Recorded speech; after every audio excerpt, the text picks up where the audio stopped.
Sketching এর পর দিয়ে দিবি 4 টাকা।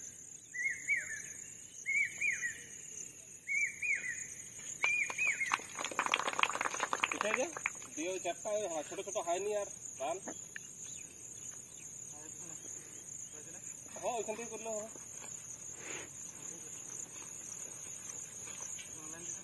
এবার বুঝতে পারছিস তো ওয়ার্ম আপ কাকে বলে, কেমন করে হয়?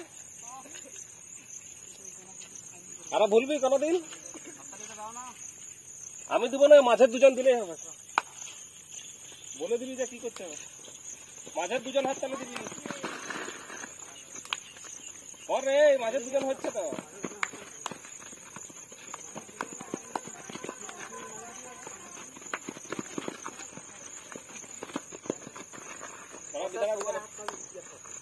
কি করছে দেখ,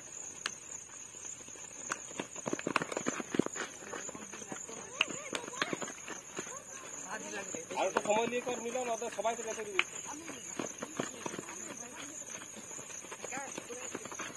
সবাইকে পৌঁছাতে দে, সবাইকে পৌঁছাতে দে, সবাইকে পৌঁছাতে দে।